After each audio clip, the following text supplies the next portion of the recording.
Hello students, welcome to Novixa academy. बच्चों, आज हम लोग क्लास 9 जियोग्राफी का चैप्टर 4 जिसका नाम है जलवायु, उसे आज हम लोग डिटेल में पढ़ने वाले हैं और बहुत ही मजेदार तरीके से। फिलहाल हम इसका लेक्चर 3 पढ़ रहे हैं। हमने लेक्चर 2 और 1 कवर कर लिया है। आप लोग उसे जरूर देखिएगा क्योंकि वो चैप्टर जो लेक्चर 1 और 2 कवर किया गया वो बहुत ही इंटरेस्टिंग और मजेदार तरीके से बताया गया है। ओके, तो चलिए हम लोग अपने लेक्चर 3 में आज मानसून का आगमन और वापसी इसे पढ़ने वाले हैं। सबसे पहले हम लोग, आई होप आप लोगों को, अगर आपने उसे देखा होगा तो आप लोगों को ये पता होगा कि मानसून क्या होता है। मानसून क्या होता है पहले ये जान लीजिए। मानसून जो हवा होती है, हवा एक मौसम, मतलब जो हवा एक हवा होती है जो मौसम के अनुसार अपना दिशा बदलती है। ऐसी हवा जो मौसम के अनुसार अपनी दिशा बदलती है और वर्षा लाती है, उसी को मानसून कहा जाता है। ओके, ये हो गई हमारी मानसून की बात। अब मानसून का आगमन कैसे हो रहा है और वापसी कैसे हो रही है ये जानना है हमें। ओके, तो अभी हम लोग इसके आगे मैं पहले लिख लेती हूँ, उसके बाद आप लोग को बताती हूँ कि मानसून कैसे आता है हमारे भारत में, कब तक रहता है, कब से शुरू होता है, कब जाता है, पूरा डिटेल में बताया जाएगा। आप लोग एक भी छोड़ के नहीं जाएंगे। चलिए शुरू करते हैं लिखना।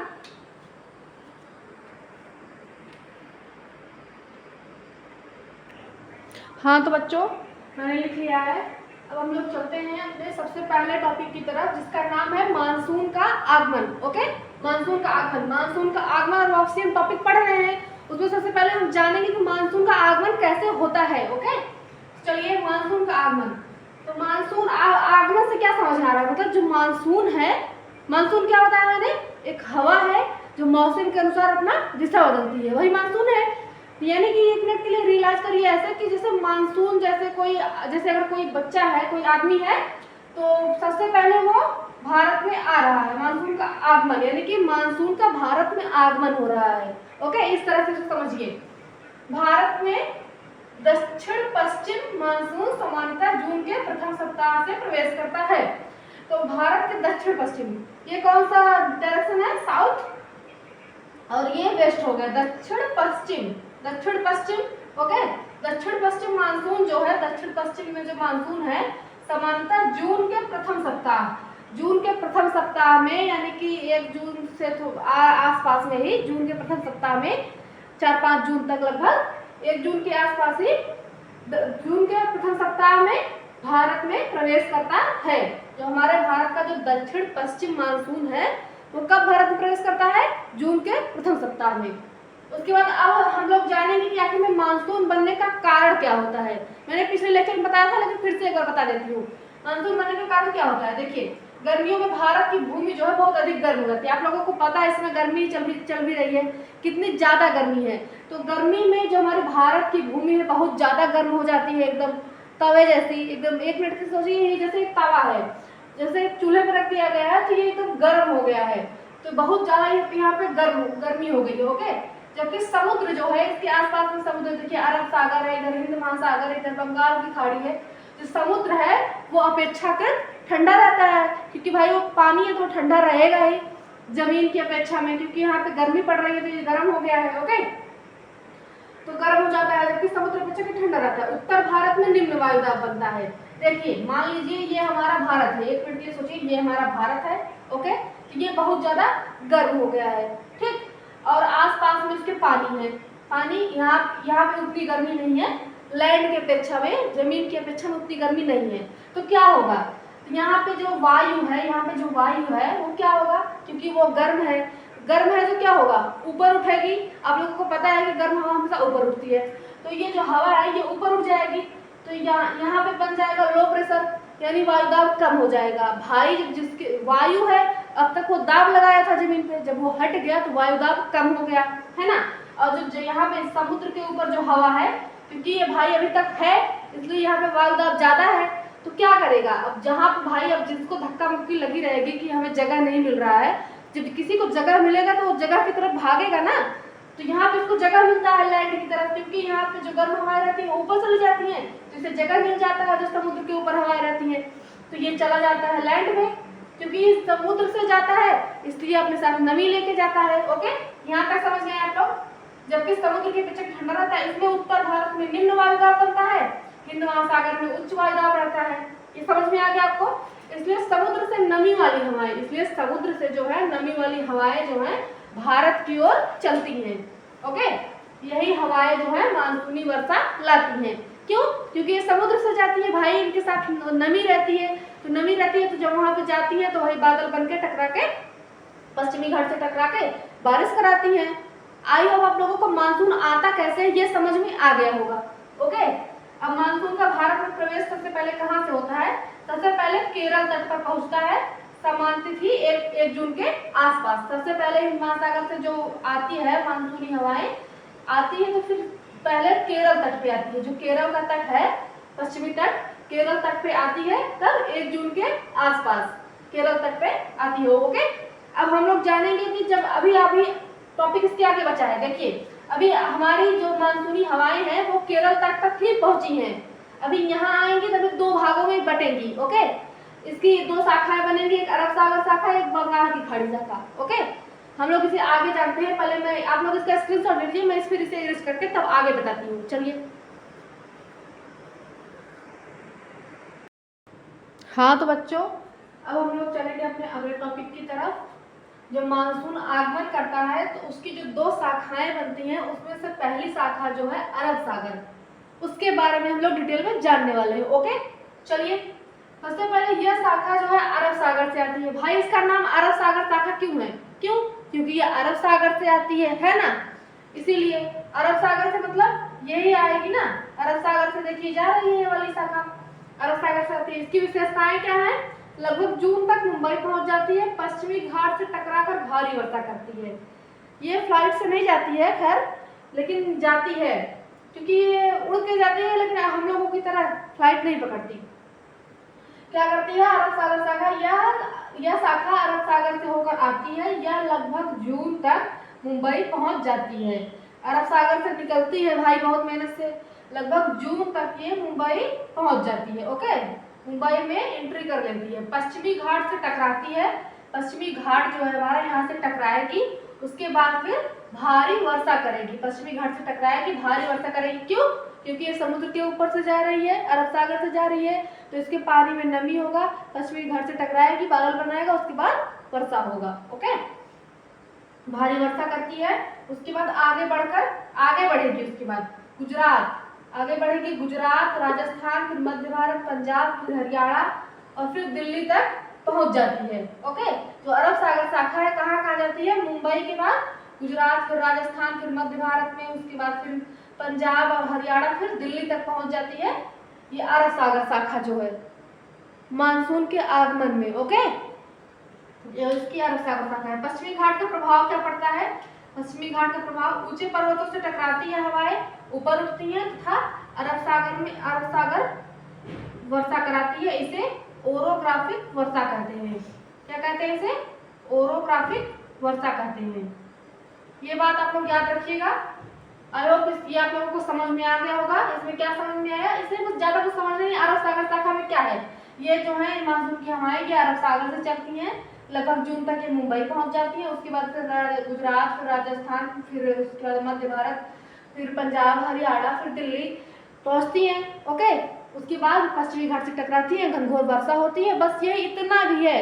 मानसून में क्या हो रहा है? हवाएं आ रही है, बारिश हो रही है। ओके, अब हम लोग अपने अगले टॉपिक यानी कि मानसून के आगमन में जो इसकी दूसरी शाखा जो बन रही है बंगाल की खाड़ी वाली, उसकी तरफ बढ़ेंगे। लेकिन उससे पहले आप लोग इसका स्क्रीनशॉट ले लीजिए, फिर हम लोग आगे चलते हैं। हाँ तो बच्चों अब हम लोग अपने अगले टॉपिक की तरफ चलेंगे, जिसका क्या नाम है?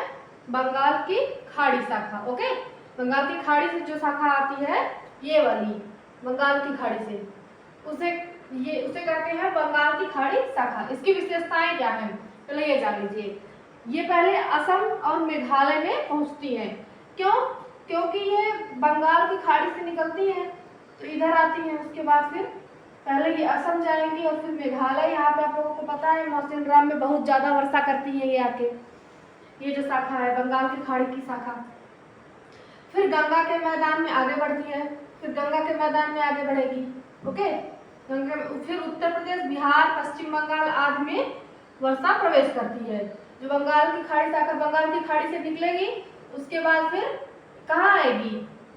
असम और मेघालय में। उसके बाद फिर गंगा के मैदान में प्रवेश करेगी। यहाँ पे उत्तर प्रदेश, बिहार, पश्चिम बंगाल, यहाँ पे वर्षा होगी। उसके बाद दोनों शाखाओं का मिलना कहाँ होता है ये जानना जरूरी है। ये जो दोनों शाखाएं हैं, अब आप लोगों ने ये देखा होगा पहले, ये जो इससे पहले हमारी जो शाखा थी अरब सागर शाखा, कहाँ से निकली थी? ये अरब सागर से निकली थी, तो ये केरल के तट पहले आई थी। उसके बाद फिर मुंबई पहुंची थी जून तक। उसके बाद फिर आगे यहाँ पे राजस्थान, गुजरात, इसी प्रकार से दिल्ली यहाँ तक पहुंची थी। ये यहाँ तक पहुंची है, ओके। उसके बाद फिर ये बंगाल की खाड़ी वाली निकली है, यहाँ से इधर गई मेघालय, असम, फिर यहाँ गंगा के मैदान की तरफ आगे बढ़ी, उत्तर प्रदेश, बिहार, पश्चिम बंगाल, यहाँ पे वर्षा कराई थी। ये मिल कहाँ रही है आगे देखिए, अरब सागर शाखा और बंगाल की शाखा गंगा के मैदान उत्तर पश्चिम भाग में मिल जाती है। तो ये इधर आती है जब, यहीं पे ये दोनों शाखाएं, अरब सागर शाखा और बंगाल की खाड़ी शाखा, दोनों कहाँ मिलती हैं? गंगा के मैदान में, ओके, उत्तर पश्चिम भाग में मिल जाती है। समांतर दिल्ली में जो मानसून है वो जून के अंत या जुलाई के प्रारंभ तक पहुंचता है। जो दिल्ली में मानसून है वो जून के अंत या जुलाई के प्रारंभ तक पहुंचता है। इसे मैं इसलिए ऐसे लिखी हूँ जिससे आप लोगों को नोट्स बनाने में दिक्कत ना हो, सीधा नोट्स में लिखते चलिए और आप लोगों को याद करने में और बहुत इजी वर्ड में लिखा गया है, इसलिए समझने में बहुत ज्यादा आसानी होगी, ओके।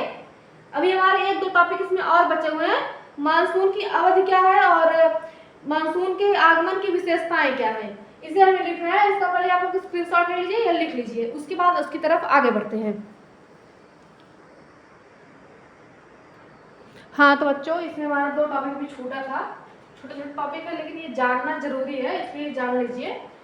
तो कौन सा टॉपिक है? पहला, मानसून की अवधि। मानसून की अवधि यानी मानसून रहता कब तक है हमारे भारत में, ओके।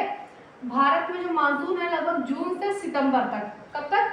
जून से सितंबर तक। आप लोगों ने देखा होगा कि जून से बहुत मतलब कि वर्षा होने लगती है। अगर आप लोगों ने ये चीज नोटिस किया होगा तब, नहीं तो भाई कुछ महारथी तो अलग ही रहते हैं। तो जून से सितंबर तक वर्षा रहती है। अगर नहीं देखा होगा तो इस बार जरूर देखिएगा कि कब से कब तक वर्षा होती है, ओके। जून से सितंबर तक लगभग यानी 100 से 120 दिन तक मानसून रहता है। मानसून में आगमन की विशेषता क्या है? तापमान अचानक घटता है। आप लोगों ने देखा होगा कि जैसे अगर बारिश होने वाली रहती है तो होता है कि जैसे अचानक से बहुत ज्यादा गर्मी लगने लगती है, तो घर वाले कहते नहीं है कि लग रहा है बारिश होगी क्या, है ना, वही तापमान घटने लगता है और तेज हवाएं चलने लगती हैं, आंधी वगैरह चलने लगती है। उसके बाद लगातार वर्षा होती है। भाई आंधी चल रही है, उसके बाद तापमान घट रहा है, तापमान घटेगा तो क्या होगा? वायुदाब कम होगा, हवाएं इधर आएंगी जो नमी वाली है, उसके बाद वर्षा होगी। ये तो प्रोसेस आप लोग समझ ही गए होंगे आई होप। मौसम में ठंडक आ जाती है। भाई सब कुछ हो गया, लिपि पोती खत्म। अब जब बारिश आ गई, मतलब मौसम गर्म हुआ, जो हवा थी वो ऊपर गई गर्म वाली, ठंडी वाली नीचे इधर आई, यहाँ पे बारिश हुआ, मौसम में पड़ गई ठंडक, हो गया खत्म। मानसून का आगमन खत्म हो गया है। अब हम लोग मानसून की वापसी की तरफ चलेंगे, ओके। अब मानसून अभी तो आया है, जाएगा नहीं तो लौट के जाएगा, तो फिर क्या क्या होता है ये जानना है, ओके। आप लोग इसका स्क्रीनशॉट ले लीजिए, उसके बाद उसे पढ़ते हैं।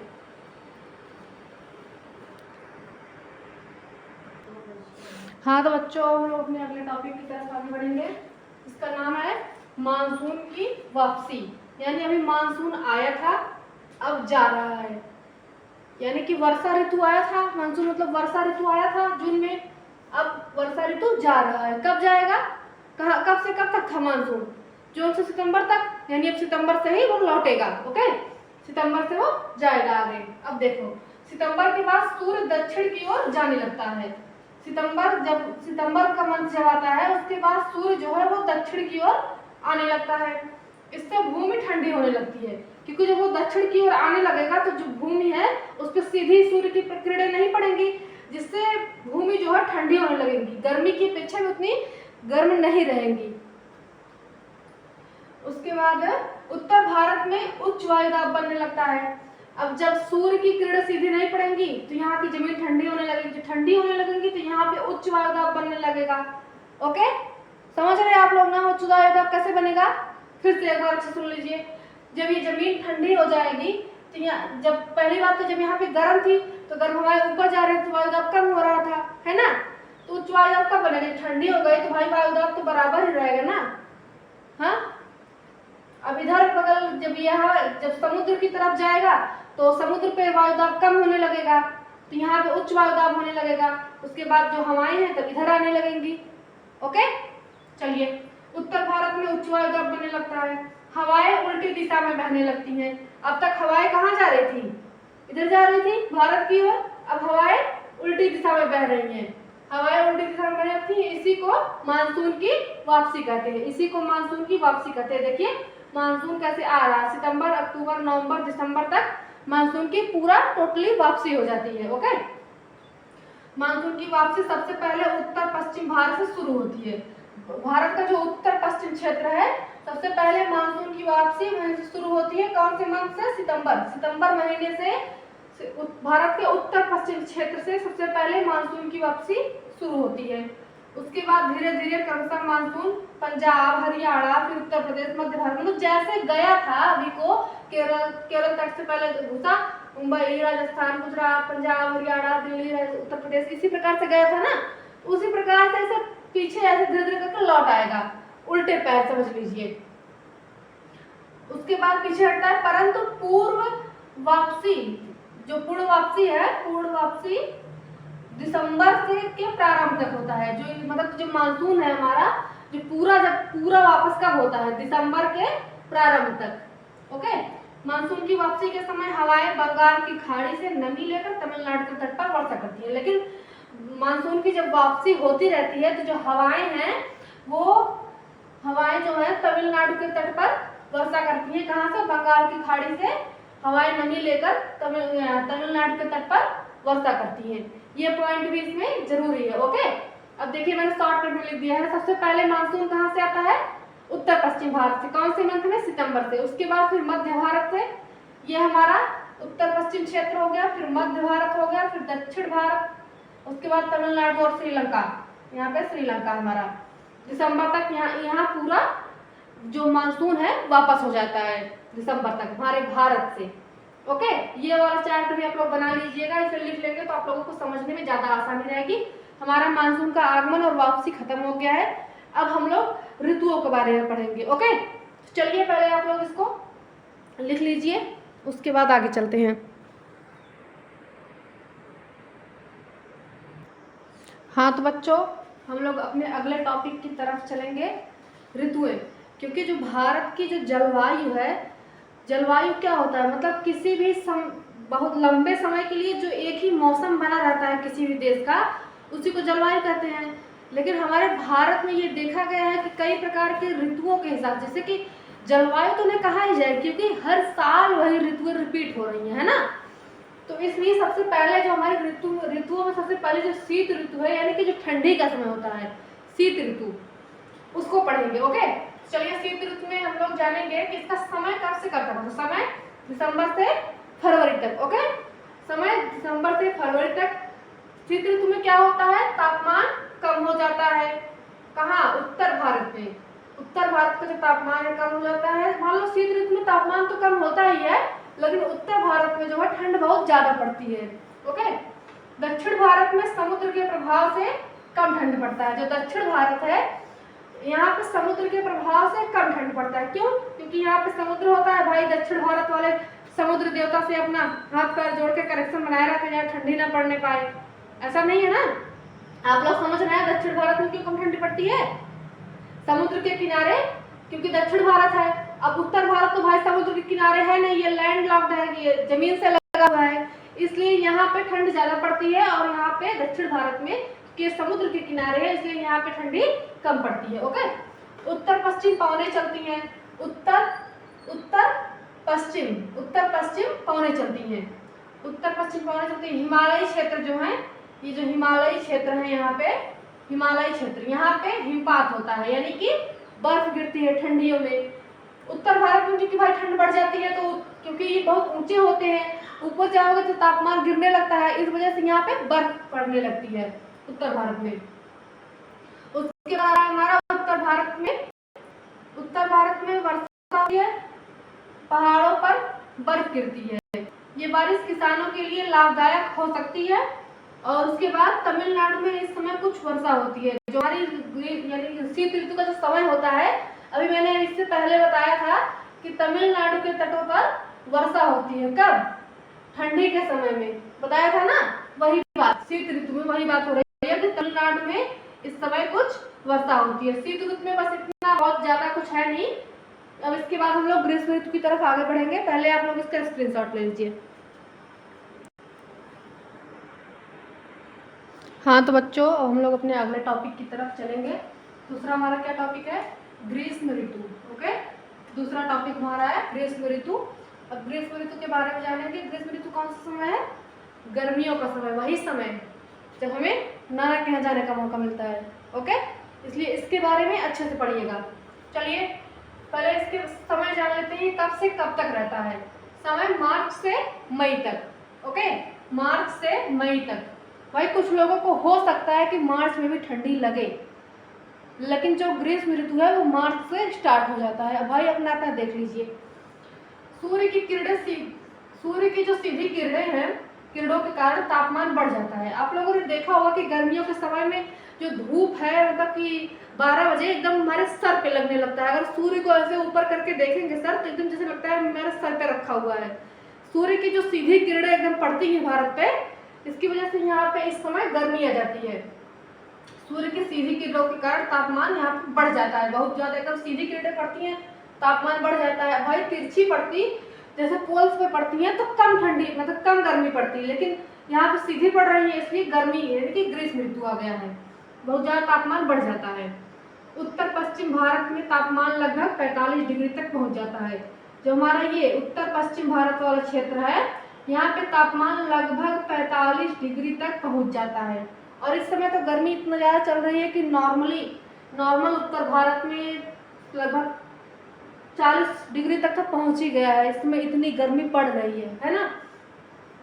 लेकिन वैसे ये एवरेज भी लिया गया है, उत्तर पश्चिम भारत में इतना हमेशा रहता है। लेकिन इस समय की बात की जाए तो बहुत ज़्यादा गर्मी पड़ रही है, इसलिए अपने घरों से निकले तो फुल कपड़े पहन के ही निकले और बढ़िया मुंह वगैरह बांध के, है ना, वरना उसके आगे क्या होने वाला है वो देखिए। गर्म और शुष्क हवाएं, जो हमारे उत्तर भारत में, जो उत्तर भारत का जो हमारा क्षेत्र है, यहाँ पे गर्म और शुष्क हवाएं बहती हैं, जिसे क्या कहते हैं? लू। घर वाले कहते नहीं है वैसे बाहर मत जाओ वरना लू लग जाएगी। वही लू, जो उत्तर भारत में गर्म और शुष्क हवा बहती है, उसी को लू कहते हैं। ये बहुत ज्यादा खतरनाक होती है, अगर लग गई तो जान लो स्वास्थ्य पे बहुत बुरा असर इसका पड़ सकता है। तो इससे बहुत गर्म हवाएं होती हैं, एक हिसाब से समझ लीजिए। ओके, इसलिए कोशिश करिए कि लू से बच के ही रहिए गर्मी में। और उसके बाद फिर ग्रीष्म ऋतु की विशेषताएं क्या है, ग्रीष्म ऋतु में क्या क्या विशेषताएं हैं, क्या क्या आता है। सबसे पहले आधी आधी क्या होती है? बहुत तेज हवा होती है। ये तेज हवा, तेज हवा। ओके, उसके बाद आती है हमारी काल वैसाखी। काल वैसाखी मैंने इसके पिछले लेक्चर में डिटेल में पढ़ाया है, वैसे मैं ऊपर से बता देती हूँ। काल वैसाखी क्या है? उत्तर पूर्व भारत में तेज हवाएं, जो बिजली चमकती है और भारी बारिश होती है। जो हमारा उत्तर पूर्व भारत है, उत्तर पूर्व भारत वाला जो एरिया है, जैसे कि असम और पश्चिम बंगाल, यहाँ पे मतलब बहुत तेज, मतलब बिजली चमकती है, तेज हवा चलती है और बारिश होती है। इसी को काल वैसाखी कहते हैं। ये जो हवा होती है बहुत तेज होती है और बारिश भी काफ़ी हैवी रेन होती है। इसकी वजह से कभी कभी ये होता है, जैसे अगर बहुत दिनों से बारिश नहीं हुई तो किसानों को पानी मिल जाता है, लेकिन अगर बारिश हुई रहती है उससे पहले तो किसानों का अनाज भी इससे खराब हो जाता है। ओके, और उसके बाद आती है हमारी आम वर्षा। आम वर्षा क्या है भाई? आम वर्षा, सही समझ रहे हैं, आम, जो आम खाने वाला होता है उसी से इसे लिया गया है आम वर्षा। कर्नाटक और केरल में जब हमारा मानसून, इधर क्या बोलते हैं, हमारा जो मानसून का आगमन होता है केरल के तट पे, कर्नाटक और केरल में आम जल्दी पकने में मदद करता है। जो आम वर्षा होती है ये कर्नाटक और केरल में जब मानसून आता है तो जब वर्षा होती है तो जल्दी आम पकता है। इसी वजह से कर्नाटक और केरल में इसी को आम वर्षा के नाम से जाना जाता है। ओके, ये हमारा पूरा कंप्लीट हो गया है, आप लोग इसका स्क्रीनशॉट लीजिए। इसके बाद हम लोग वर्षा ऋतु के बारे में पढ़ेंगे। चलिए,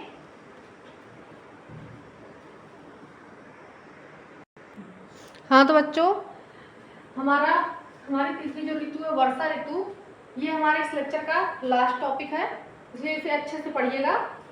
चलिए जानते हैं पहले वर्षा ऋतु के बारे में। इसका समय क्या है? समय जून से सितंबर तक। ओके, जून से सितंबर तक। दक्षिण पश्चिम मानसून पवने जो है वर्षा लाती हैं। ये वर्षा ऋतु जो है वो वही बात हो गई जो मानसून का आगमन होता है। वर्षा ऋतु में तो मानसून का आगमन होता है ना। अब देखिए वही चीज कह रहा है, दक्षिण पश्चिम जो मानसूनी पवने हैं वो वर्षा ला रही है, यानी कि जो मानसून का आगमन हो रहा है वो वर्षा ऋतु में ही होता है। अगर आप लोग पीछे करके देखेंगे तो जो मानसून का आगमन हो रहा था वो भी जून से सितंबर के बीच तक हुआ था ना, जून से सितंबर तक ही चला था, तो वही बात हो गई इसमें। उसके बाद भारत की अधिकांश वर्षा इसी ऋतु में होती है। भारत की जो अधिकांश वर्षा, भाई जब वर्षा ऋतु है तो भारत की अधिकांश वर्षा तो वर्षा ऋतु में ही होगी ना। उसके बाद फिर मानसून की विशेषता क्या है, अब ये मानसून की विशेषता, वर्षा ऋतु है तो इसमें विशेषता क्या होगी, इसकी दो शाखाएं होगी, एक अरब सागर शाखा होगी, एक बंगाल की खाड़ी की शाखा होगी। उसके बाद फिर यहाँ से मानसूनी हवाएं जाएंगी, पहले केरल तट पे पहुंचेंगी, उसके बाद तक मुंबई पहुंचेंगी, फिर आगे बढ़ेंगी गुजरात, राजस्थान, पंजाब, हरियाणा, दिल्ली, फिर मध्य भारत। ये जो अरब सागर की जो शाखा है इससे जो मानसूनी हवाएं इस प्रकार से वर्षा करती हैं। फिर अरब सागर वाली जाएंगी, ये बंगाल की खाड़ी वाली जाएगी।